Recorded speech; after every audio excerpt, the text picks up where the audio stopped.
So lovely to meet you, Jenny. And it's very, very lovely to come and look at your beautiful exhibition here called Alice.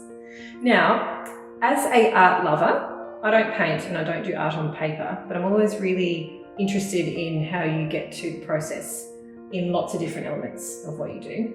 So with this exhibition, for example, when they told me to come and have a chat to you about it, my first thought was, when an art gallery comes and says, Jenny, we want you to put together an exhibition, where do you possibly start with that? Like, what happens in your brain, in your heart, in your soul to make you go, this is where I want to start?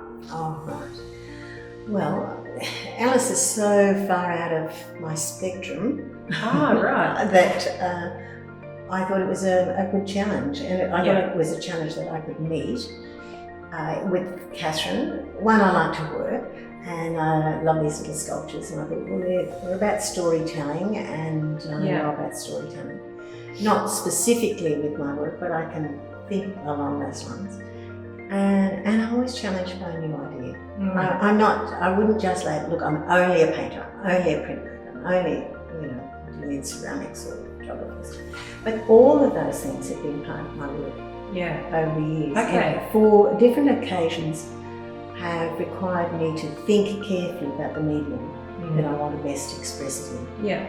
So that's what happened here. And you class yourself as contemporary artist. Now, for people in my generation and probably younger, they probably wouldn't really understand what that means specifically. Yeah, it's a good question, because contemporary is of our time. Yeah, I've actually never heard that. Everyone becomes a contemporary artist through their working life for the main component of what it is that they are known for. Yeah. And it would be wrong of me to say, look, I'm not just, but I only work on paper. And there are many people who that is their prerequisite for being an artist, which is quite okay. But I think that contemporary means that your thinking processes are trying to evolve, to come up with answers, something that satisfies that creativity that's in yourself, how best to express it, and also how to use your own capabilities. Yeah, it'd be no good me saying, well, I'm definitely going to do lithographs. I've never touched a lithographic stone. I wouldn't even know where to begin. But if you said, which Catherine did, she thought that I might do etchings, and I thought, oh yes, I think I can do a series of etchings for this. But I'm so pleased I didn't. Yeah. So, and is that how you came up with this concept? You just kept going back and forward with her going, should we try this, should we go that? Or did you wake up in the middle of the night one night and go, I've got it? Or it's not that easy? Well, it is and it isn't. And it's interesting. I was running a pure artist dilemma, running out of time. So what of my skills can I use to get this show up and running? Yeah, okay. And for me to make a satisfactory, response to Alice in Wonderland, which I have to admit is a story that I never really liked as a child. I never finished it as a book. Neither did I, actually. We are not alone. There are many people that say this, but I found it completely intriguing where it has come from, and also which particular areas of art it has influenced, like Salvador Dali. So he cottoned on to a couple of the aspects that were in Lewis Carroll's book, and the whole, so that challenged me. And then I found a copy of the Salvador Dali illustrations of Lewis Carroll. So that got me at least thinking. And then once you're thinking, you start to materialise what you're going to use. So that's really interesting, because really it started, like, as you say, from a practical point of view of, I'm running out of time. So you've kind of collaborated a bit of practicality then obviously with your creative process, which I think is really cool. Like, that's really relatable, I think, for a lot of women. Thinking about art is only ever about the full-on creativity. Well, there is a really fundamental practicality basis to it too. There are. We have work in our working life. We have work, and then we have family, and then we have our creativity. a lot of us, and if you're fortunate enough to be able to have the time to spend it all on your art practice, that has to be a joy and it's a massive commitment. And you see the women artists who have done that. But for the likes of me, I had to have a job. I wanted a job, and I wanted a job in art teaching because it satisfied all the things that I love about art, researching and doing and engaging with younger artists. And then you could kind of have your little side hustle of your actual creations. And I've exhibited all that length of time from the time I first started teaching. So I've actually managed to maintain an exhibition profile. I mean, that must be so inspiring for a student too. One of your students seeing your studio or seeing exhibitions of yours being displayed, that must be really inspiring for them too. It must really make them go, wow, like she's made a whole life of this. I can do that, you know? That would make me do that. Well, it has, and I've gone off on many, many different tangents, and it's so lovely. There's cinematographers, there's people that are running the tourism of Noosa. We've got jewellers, handbag makers to royalty. There's people who, it's just amazing, hey? Amazing, and it doesn't even have to be as grand as that. Yeah. All I ever ask of students is, promise me you will take your kids into an art gallery. Now tell me about this beautiful painting. Okay. So was this one of the first ones you started with for the exhibition? I mean, this is one of the problem solvings. We'll get on to the other ones, but I wanted a large statement piece. So I went through all the drawers, my planches, and took out all of the drawings. And I had this one, which hadn't ever really had an airing, but I love lilies once they start flowering in July, and I often do little drawings or parts of etchings I happen in the house, and I like the smelly Asian ones that leave the saffron everywhere. All on the bench. That's it. But so it was like this, and it was quite odd because it's about the studio space in the dark, and I love working in the dark. And I've got no idea what this is. No, I think it was maybe a work that was on the wall. But there was a smudgy white bit that was there that the light had caught something. Yeah. And I went, oh, Alice, there's a rabbit. I've got a hair in my head that a little hair that I use in my etchings. Yeah. That's it. And then I thought about the people who had put Alice as a main feature of their work, and Charles Blackman came to mind. Yeah. He's one of many, but I loved what he did with his Alice. So it's flowers for Charles Blackman's Alice. Okay. And this then kind of launched you into what we'll talk about with the rest of them. Yeah. I thought I've got a statement piece. It really has nothing to do with the other work, but it's about this time. And that's the beauty of work that you have. You can make it, you can reinvent it in your studio so that and I didn't touch anything else other than that little rabbit in it. So the rabbit literally was just a mark on the wall? Yeah. Really? Yeah. And then you then from there went, that's it. It's all come together. So tell me about how you came about, even with the idea to do silhouette work with this exhibition. Right. Yeah. Touched on the fact that I was short of time. Yeah. One of my skills. We're all time for. One of my skills is cutting stencils because I've always done screen printing. Yes. I've always been interested in textiles. I taught textiles and the printed textile things. So and I just loved it, and it comes easily. It's not a problem, and I still do a cut paper stencil. And I love laying it, and it's a very old process. It's like the resist with the drawing, but it works. Yeah. So if it works, and it's really, it makes the mind wander. Yeah.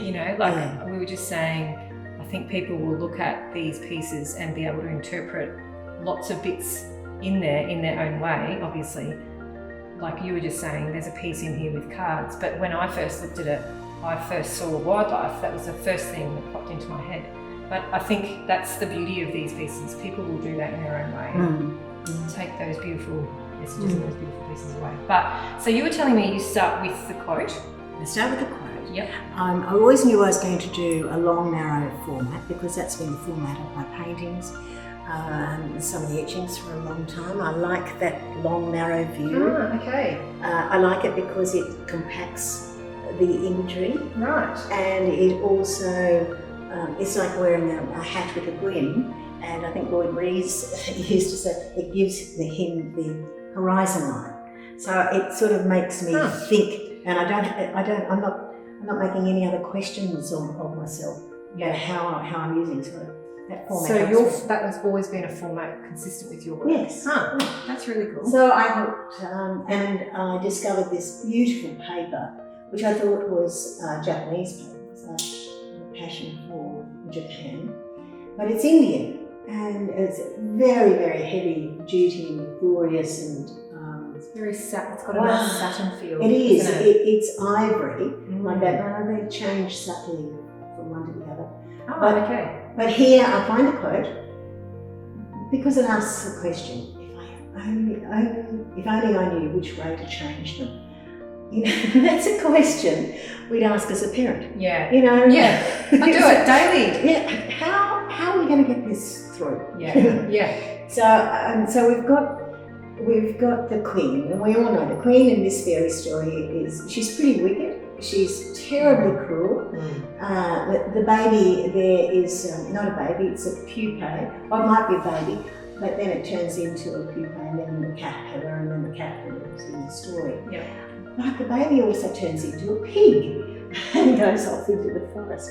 So there's little elements of all of the story in there. Can you describe to me how the silhouette for you began as a child, or at that young age where you first discovered silhouettes was going to be something that worked for you with art?